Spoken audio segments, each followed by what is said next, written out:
Welcome to another Fantasy Goodfellas video where we talk about the tight end versus defensive matchups for Week 9. You ready? Those Fantasy Goodfellas. Boom, boom, boom. Rolling on the field.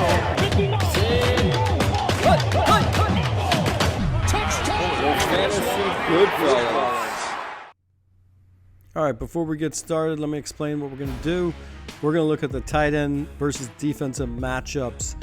This is always a good idea of what we're looking at. So Oronde Gadsden comes in at 20.8. Last week, he was the 4th ranked tight end. He's going against Tennessee, who's given up 14.37. His stats over the last 2 games are 24.05, so it's going to push it down a tad bit. At number 2, Pat Freiermuth, 19.8. What's going on with him? He was the 38th ranked tight end in week 8, but he got there at 16.2. He's had a touchdown, I believe, the last 2 games. Let's make sure. No, only 1 game. Oh, yeah. So he's had 2 touchdowns in week 7, which he's averaged out for a touchdown each game. So that's why we're looking pretty good with him for week 9. At number 3, we got Tucker Kraft, 19.12.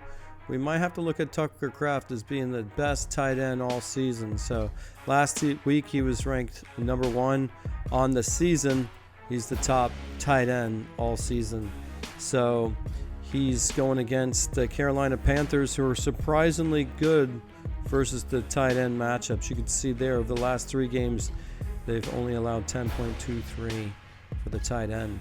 At number 4, you got Tyler Warren, 17.53.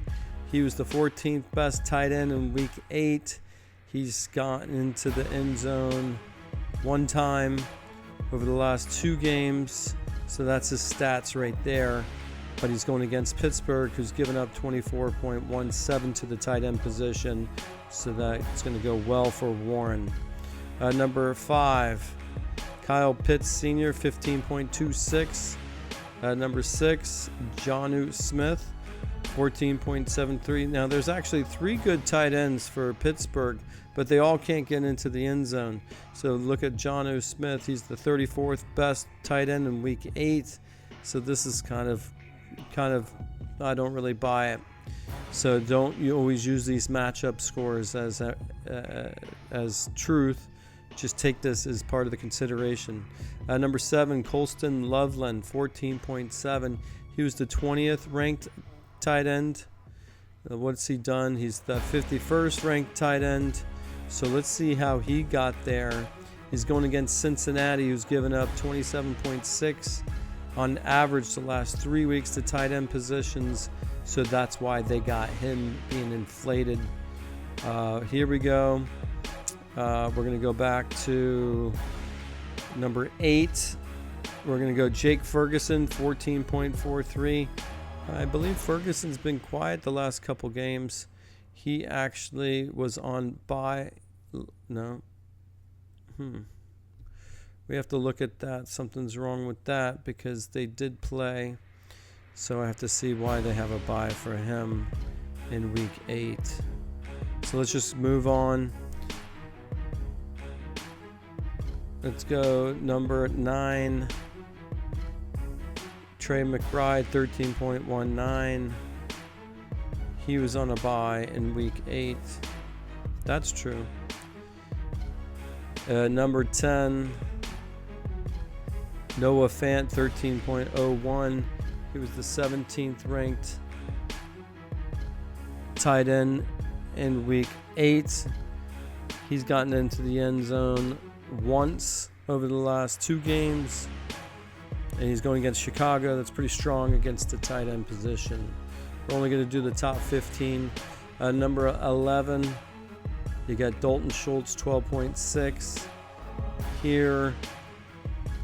Let's see what he's done all season. He's the 23rd ranked tight end. He hasn't gotten into the end zone. That worries me. So I think that is He's just not getting into the end zone. And when it comes to tight ends, you need a score. At number 12, George Kittle, 11.89. I'm not sure he's going to play. My stats don't take in consideration injuries or current statuses. At number 13, Cole Kmet. Here we have 2 tight ends from Chicago in the top 15 when it comes to matchups. That's just going to be based upon the defense. At number 14, Evan Ingram, 11.36. I like Evan Ingram here because Denver's getting hot. Bo Nix is really holding down that offense. So if you put Evan Ingram up with his matchup, I like it. And at number 15, Travis Kelce at 11.35. Now, he did 99 receiving yards and a receiving touchdown in week 8. That was good for the second best tight end. I just don't think he's going to get the yardage every game, but that offense is certainly warming up. All right, that is your top defensive matchups for tight ends in week 9. Don't forget to like and subscribe, and as always, good luck this week in your fantasy football.